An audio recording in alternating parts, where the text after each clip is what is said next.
Hey, Anthem Ash from Houston, Texas here.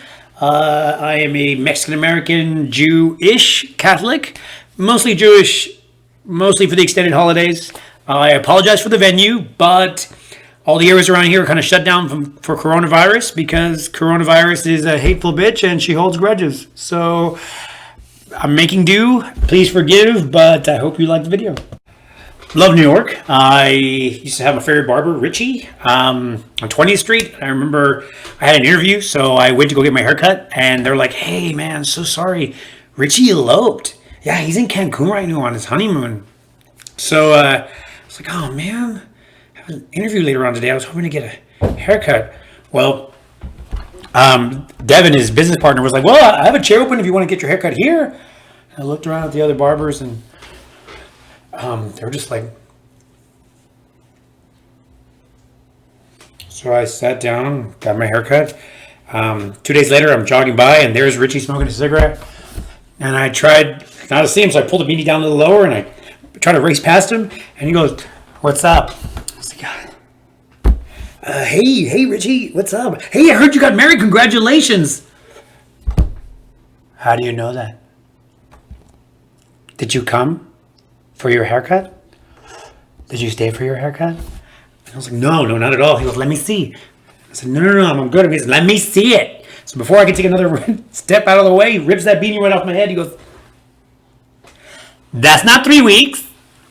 Who did it? Who did it? Was it Devin?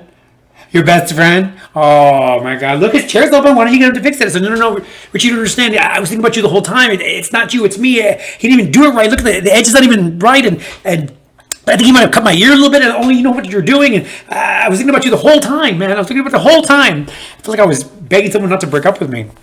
She's like, "No, go ahead. Hey, best friend, your chair's open. I've asked my press. He says you can't do it like me, though. He says you can't do it like me. You cut him a little bit." So I think I bought him flowers and packed my bags and moved to Texas. It's cheaper just to move. Now here in Texas, all the barbers are polybarbarous, so they just pass you around like a spit roast power bottom at the Republican National Convention.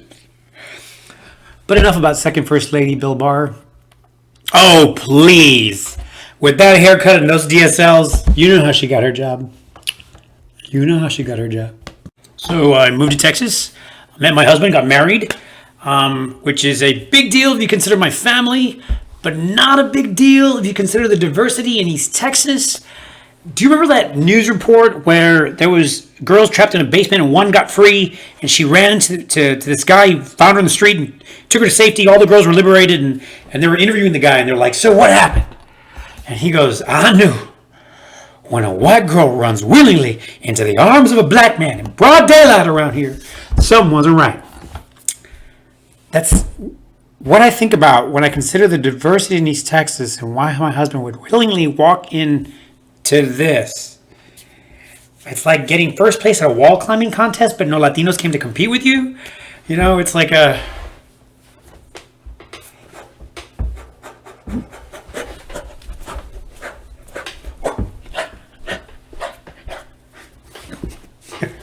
because you have to go down to get to the other side. That's why I never understood it when they were like, "We have these 10-foot tall iron beams that are going to block the Mexicans from coming over." And I'm like, you better build 20 feet into the ground if you're going to stop us. But not yet, because I have family coming over for Thanksgiving.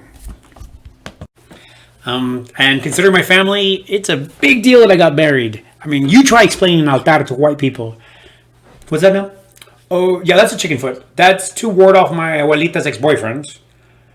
That's the Hortensia. She is burying my cousin's belly button in the backyard. It's not weird. It's so that the lechuza can't come and suck out her soul through her stomach while she's sleeping. Oh, that's my sister Rovina and her husband Javier. They are using a Vicks and a spray to cure his Parkinson's. That is a cure all around here. You're going to have to try that twice before we call 911 for you. But everything's fine now. She says that the only problem now is that if they're going to make love, she can't let him go to the restroom or he'll finish himself off and then she'll never get laid. Could you imagine now? She's like, "I have it." No. Puse toallas abajo. I put the bad ones. Just no. I'm going to need you to push through. Mama needs her juice.